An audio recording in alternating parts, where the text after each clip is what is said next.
Ada kuasa dalam nama Yesus. Saya tolak. Tapi puji Tuhan, dengan kasih karunia Tuhan akhirnya saya buka hati, bukan untuk GKI-nya, tapi untuk terang yang datang kepada saya. Amin.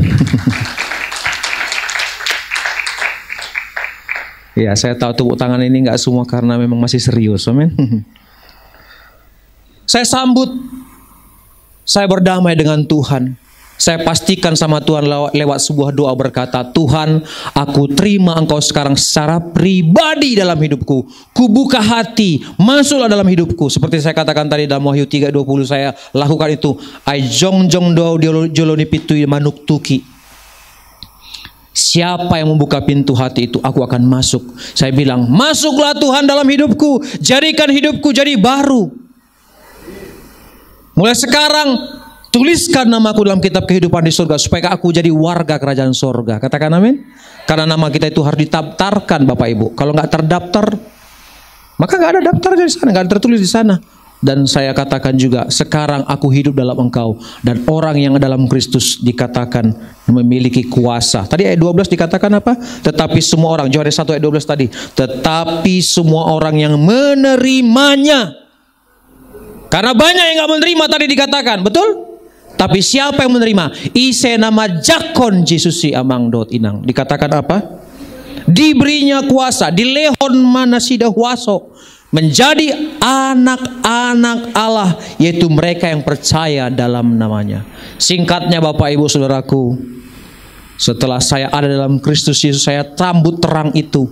Hidup saya diubahkan, dan saya tahu ada kuasa dalam hidup saya, dan saya letakkan tangan saya kepada kakak saya yang sakit tadi, dan puji Tuhan kakak saya sembuh.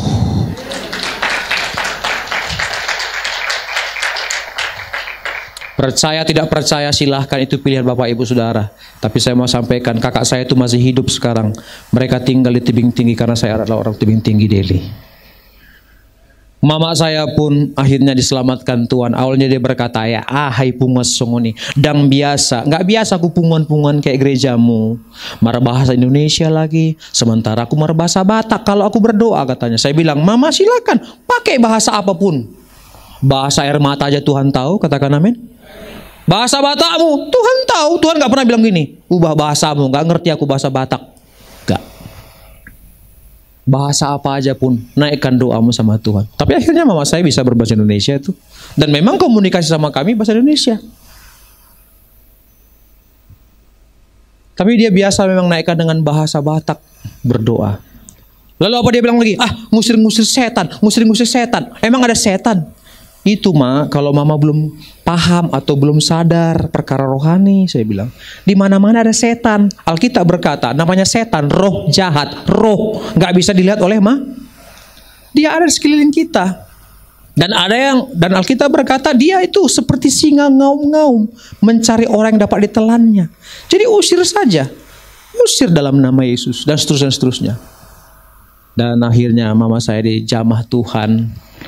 Dia dibaptiskan, kakak saya ini pun dibaptiskan, dan mereka sekarang ada sebagai anak Tuhan yang beribadah di Gereja Kemenangan Indonesia cabang Tebing Tinggi Delhi, Sumatera Utara. Tapi saya mau sampaikan tadi, titik poinnya adalah sebagai anak-anak Allah. Apa dasarnya anak-anak Allah? Karena majakonje Yesus, menerima Yesus secara pribadi. Jadi anak-anak Allah ada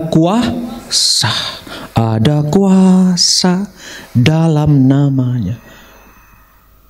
Saya kutip sedikit lagu. Sadago warna umuli, siana sagoari, kata bahasa Batak. Goarni siapa? Goarni Tuhata Yesus. Nama Yesus memang nama yang berkuasa, bahkan sangat berkuasa. Nama di atas segala nama. Katakan amin.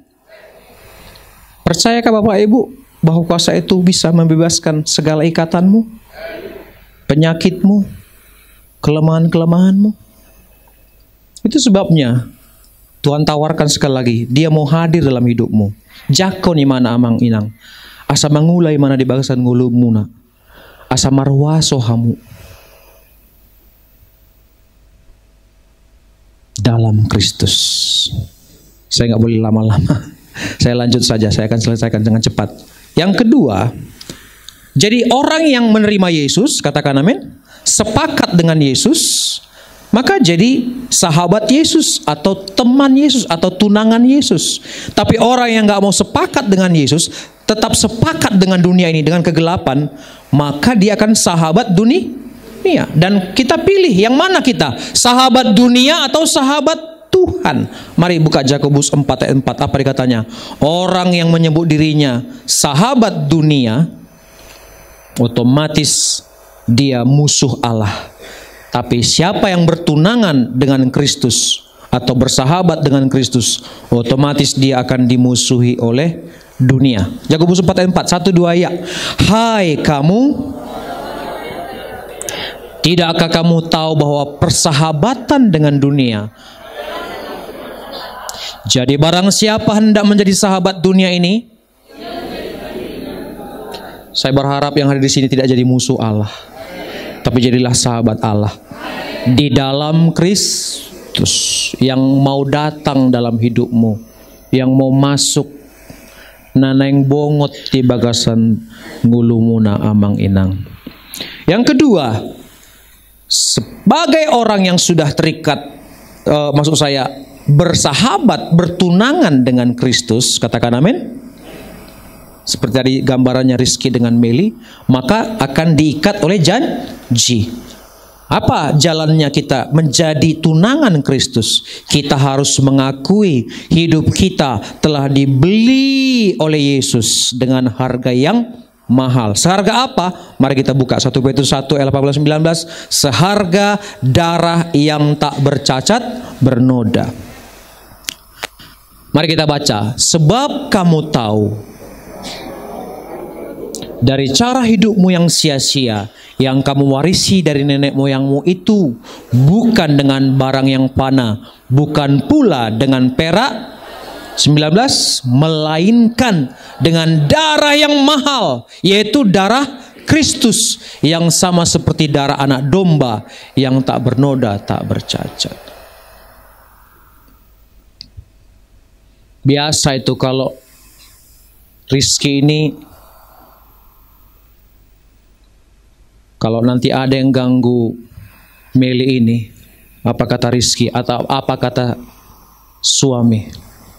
Jangan coba-coba sentuh milikku, amin. Langkahi dulu. Mau nanti Kristus ngomong gitu sama musuh kita iblis, tapi ada dasarnya. Karena Kristus sudah memiliki kita, katakan amin. Karena kita sudah memiliki Yesus. Tapi apa dasar Kristus berkata kepada musuh kita, hei, dia milikku, jangan ganggu dia. Kalau kita sendiri belum dengan Kristus, kita belum menerima dia sebagai Tuhan dan Juru Selamat kita.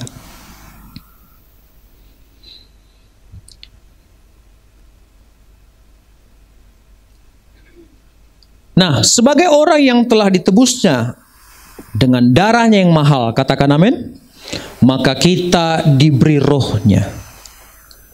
Ya, Yakobus 4 ayat 5.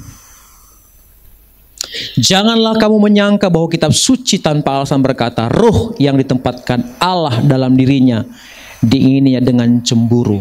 Maksudnya memberikan rohnya kepada kita apa? Supaya kita mengasihi dia, melayani dia, hidup untuk dia sampai dia datang kembali. Katakan amin.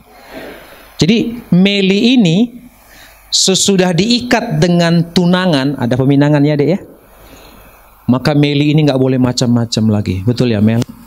Kalau dulu punya ada, maaf katanya teman gebetan apalah itu semua putus, betul Mel? Jangan sampai Rizky tahu, karena kalau Rizky tahu, masih ada yang lain, tunda dulu pernikahan ini, harus dibereskan, harus bersih.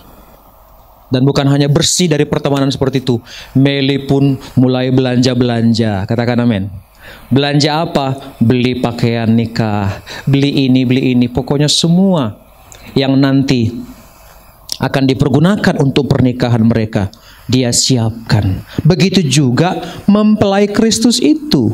Saudara dan saya yang menerima Kristus tadi itu, sadar hidup kita telah ditebus oleh darahnya. Kita tidak akan lagi bersahabat dengan dunia. Bukan berarti nggak hidup di dunia, Bapak Ibu. Jangan salah.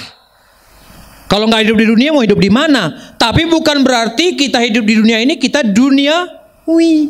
Cara hidup kita bukan cara hidup dunia. Yang dunia bilang, nipu, nipu, nipu. Dunia nipu, kita nipu. Dunia ini dendam, kita dendam. Tidak, itu maksudnya. Maksudnya, jangan hidup seperti dunia ini hidup. Yang paham katakan amin. Apalagi orang Batak. Suka merdu muli tanah rara, tahu katanya.